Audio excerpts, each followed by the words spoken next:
Good morning, friends. It's time for Bible and Coffee. I've got my Bible. We've gotten through a lot so far, and I've got my big old cup of coffee. I need a big cup of coffee today. Mm. All right. Well, today is day 68, March 9th, and today we're going to go through Numbers chapters 30 and 31. Let's go ahead and get started, shall we? We're going to start with laws concerning vows. Moses said to the heads of the tribes of Israel, "This is what the Lord commands. When a man makes a vow to the Lord or takes an oath to obligate himself by a pledge, he must not break his word, but must do everything he said.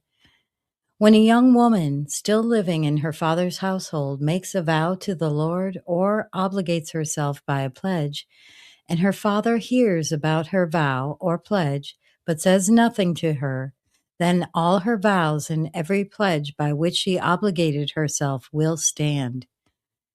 But if her father forbids her, when he hears about it, none of her vows or the pledges by which she obligated herself will stand. The Lord will release her because her father has forbidden her. If she marries after she makes a vow, or after her lips utter a rash promise by which she obligates herself, and her husband hears about it but says nothing to her, then her vows or the pledges by which she obligated herself will stand.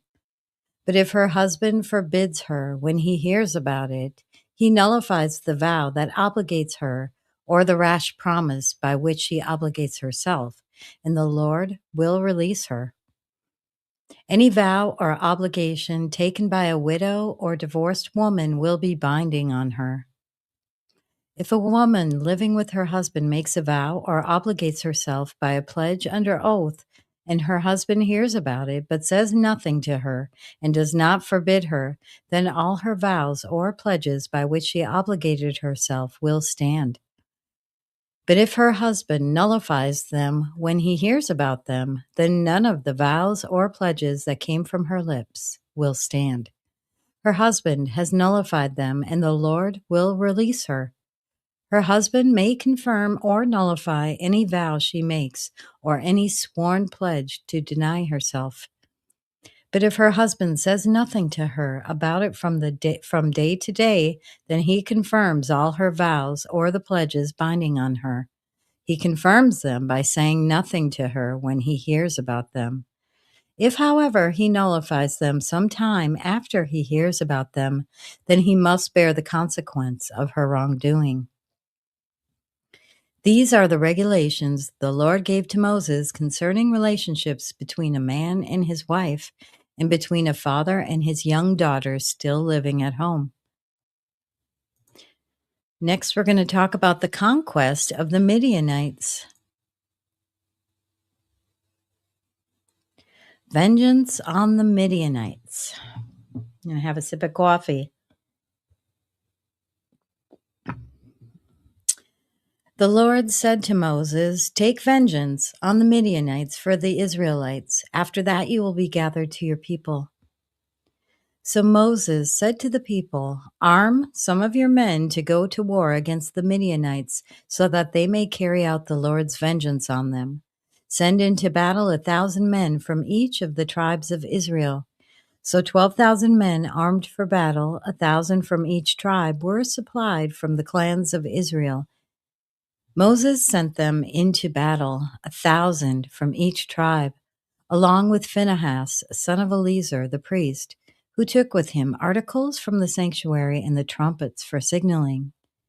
They fought against Midian, as the Lord commanded Moses, and killed every man. Among their victims were Evi, Rechem, Zur, Hur, and Reba, the 5 kings of Midian. They also killed Balaam, son of Beor, with a sword. The Israelites captured the Midianite women and children and took all the Midianite herds, flocks, and goods as plunder. They burned all the towns where the Midianites had settled, as well as all their camps. They took all the plunder and spoils, including the people and the animals, and brought the captives, spoils, and plunder to Moses and Eleazar the priest and the Israelite assembly at their camp on the plains of Moab by the Jordan across from Jericho.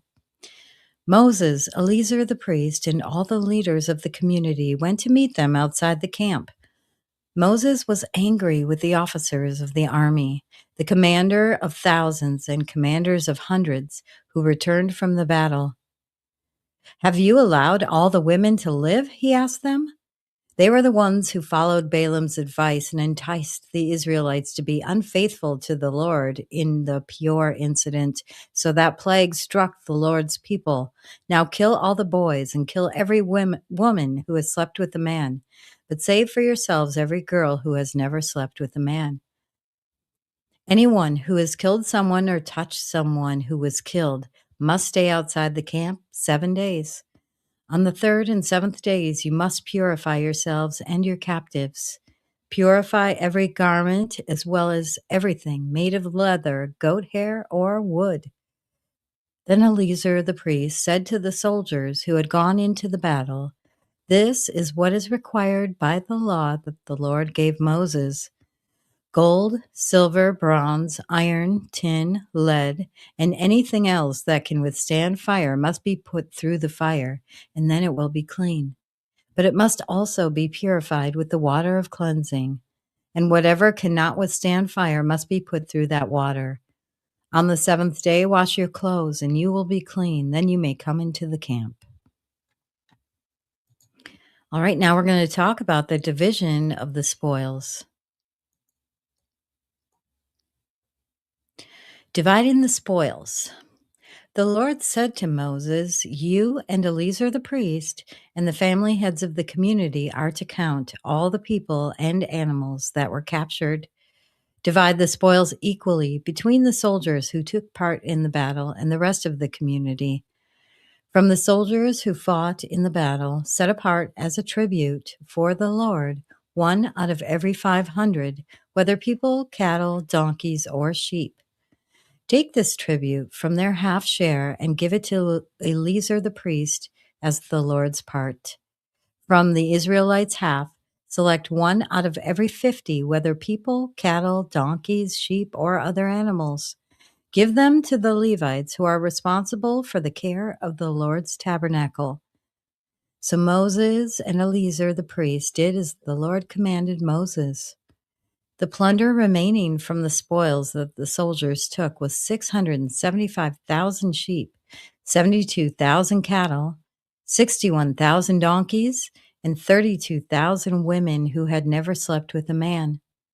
The half share of those who fought in the battle was 337,500 sheep, of which the tribute for the Lord was 675. 36,000 cattle, of which the tribute for the Lord was 72.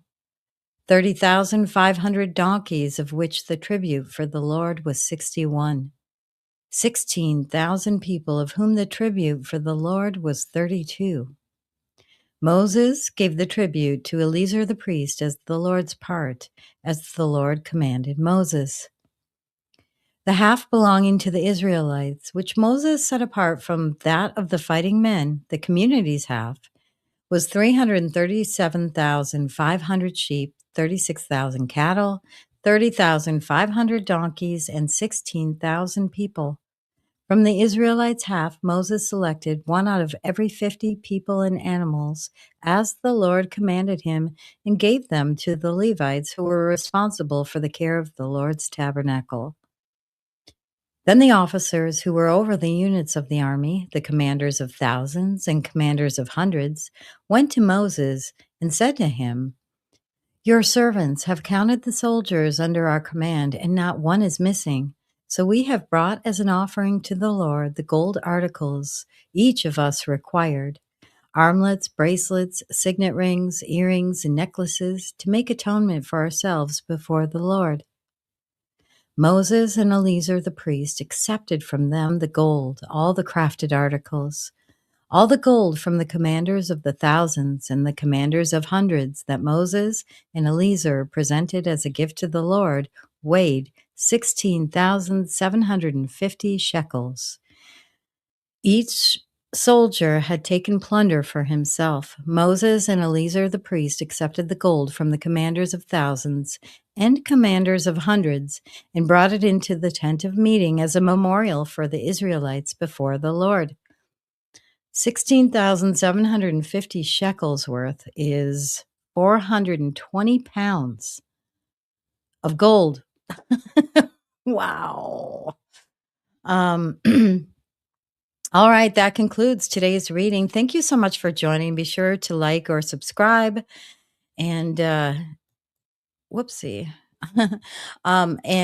I will see you tomorrow for day 69. Have a blessed day. Bye bye.